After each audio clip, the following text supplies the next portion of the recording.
The Art of Dying Well by St. Robert Bellarmine.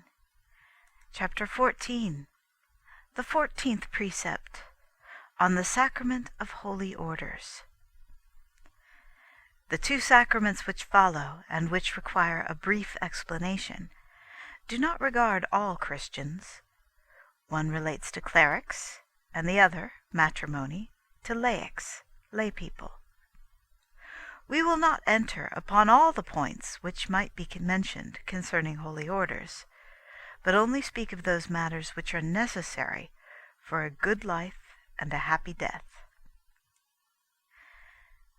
Holy orders are 7 in number, 4 minor orders and 3 greater. Reader's note: men are not currently ordained in the 4 minor orders. The highest of the orders, called the priesthood, is divided into 2. Those who are bishops are higher than others who are simple priests. Before all the orders, the tonsure is first received, which is, as it were, the gate to all the rest. This properly makes men clerics. Reader's note: clerics these days are not usually tonsured unless they are in a religious order.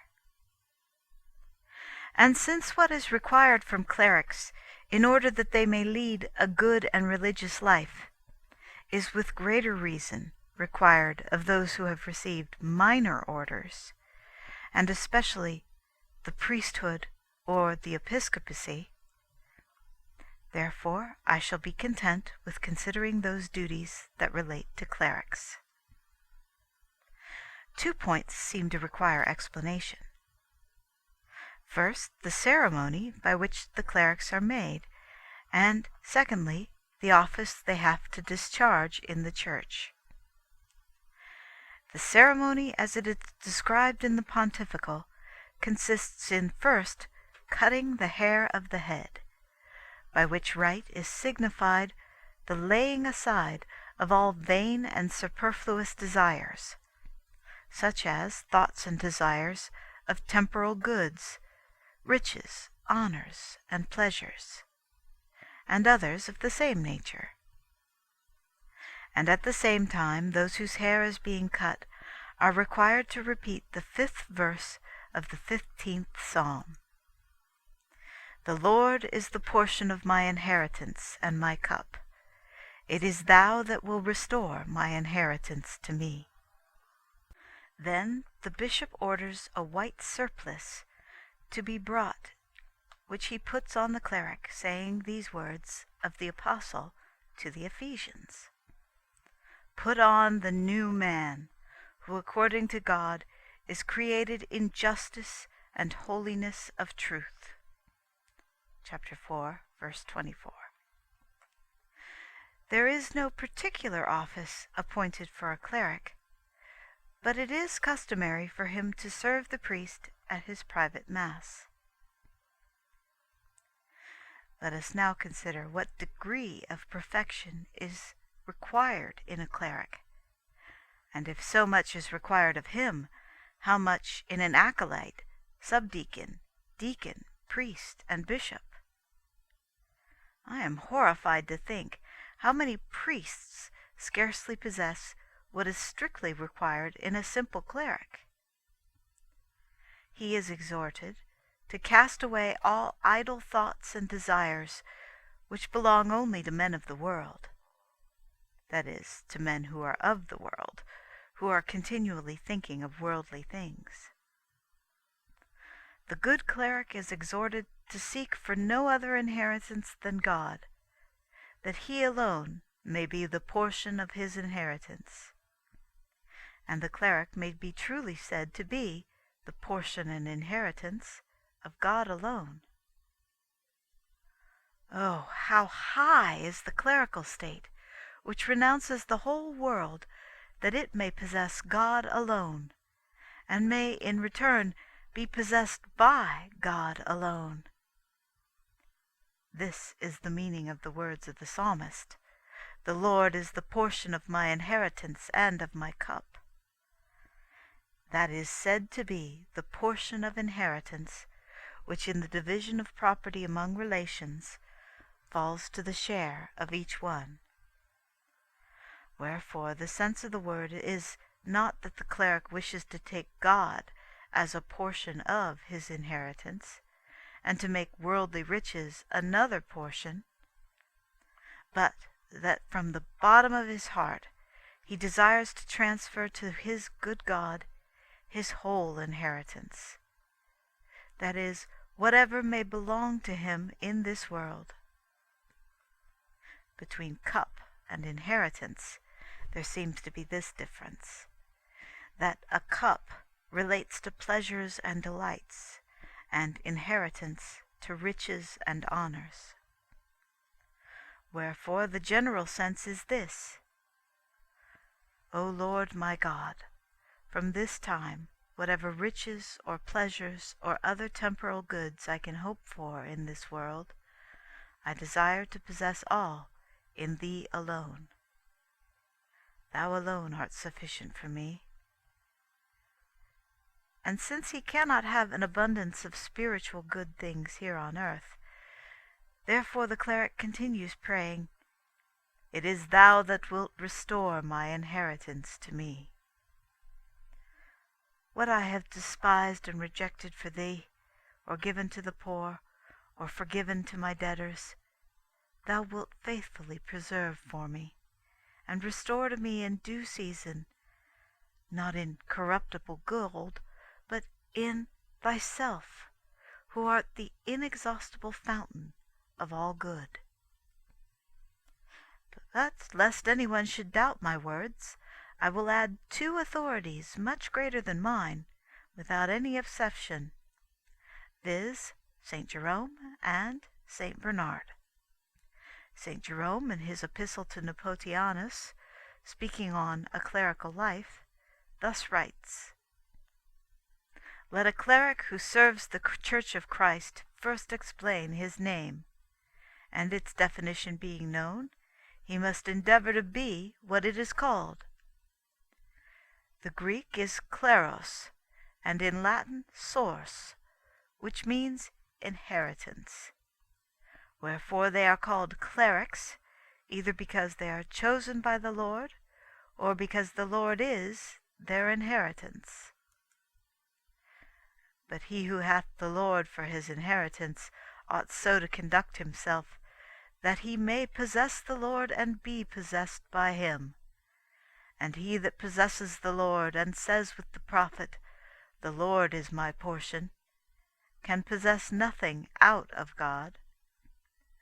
But if he have anything beside God, the Lord will not be his portion. As, for example, if he possess gold or silver or land or various goods, the Lord his inheritance will not deign to be with these other portions. Thus St. Jerome. And if we read his whole epistle, we shall find that great perfection is required in clerics. St. Bernard comes next. He not only approves of the language of St. Jerome, but he sometimes uses his words, although he does not mention his name. Thus he speaks in his very long sermon on the words of St. Peter, Behold, we have left all things, which occur in the Gospel of St. Matthew. A cleric, he says, who has any part with the world, will have no inheritance in heaven. If he possess anything besides God, the Lord will not be his inheritance. And a little below he proceeds, declaring what a cleric can retain of ecclesiastical benefices. Not to give the property of the poor to the poor is the same as the crime of sacrilege. Whatever ministers and dispensers, not lords and possessors, receive out of church property beyond mere food and clothing is by a sacrilegious cruelty taken from the patrimony of the poor. Thus St. Bernard perfectly agrees with St. Jerome.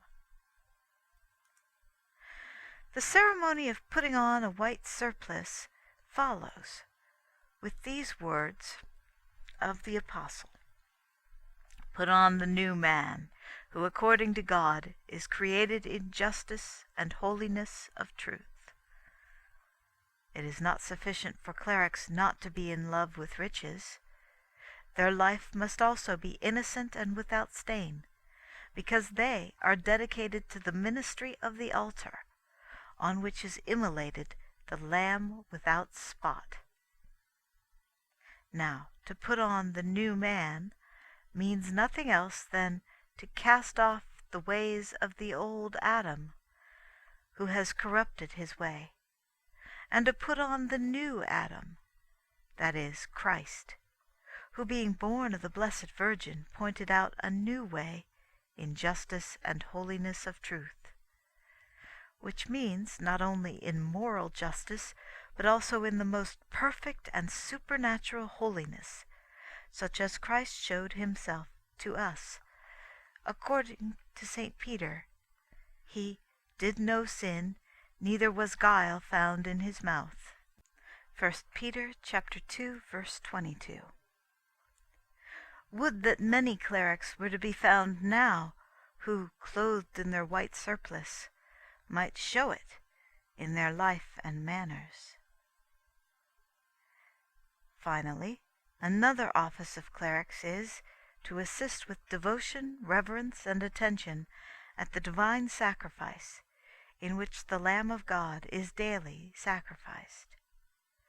I know that there are many pious clerics to be found in the church, but I not only know, but I have often seen many assisting at the altar of the Lord with roving eyes and improper demeanor, as if the service were a mean and common thing, and not most sacred and terrible.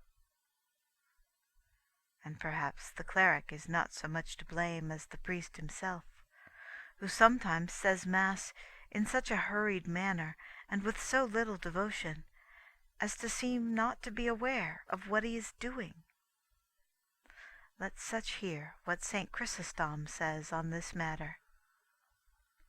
At that time angels surround the priest, and the whole heavenly powers sing aloud, and gather round the altar in honor of him who is immolated thereon. This we may easily believe when we consider the greatness of the sacrifice. St. Gregory also speaks thus in the 4th book of his Dialogues. Who among the faithful can hesitate in believing that at the moment of immolation, when the priest pronounces the word, the heavens open and choirs of angels descend, that heavenly things are joined with earthly, visible with invisible? If these words be seriously pondered upon, both by priest and cleric attending upon him, how is it possible that they can act as they sometimes do? Oh, what a sorrowful and deplorable spectacle would it be, could the eyes of our soul be opened, to see a priest celebrating, surrounded on all sides with choirs of angels, who stand in wonder and tremble at what he is doing, and sing spiritual canticles in admiration. And yet, to behold the priest in the midst, cold and stupidly inattentive to what he is about, not understanding what he says. And so he hurriedly offers the Mass, neglects the ceremonies, and in fact seems not to know what he's doing. And in the meantime the cleric looks here and there, or even keeps talking to someone. Thus is God mocked. Thus are the most sacred things despised. Thus is matter offered for heretics to scoff at. And since this cannot be denied, I admonish and exhort all ecclesiastics that being dead to the world, they live for God alone, not desiring an abundance of riches, zealously preserving their innocence, and assisting at divine things with devotion, as they ought, and endeavoring to make others do the same. Thus will they gain great confidence with God, and at the same time fill the Church of Christ with the good odor of their virtues. End of chapter 14.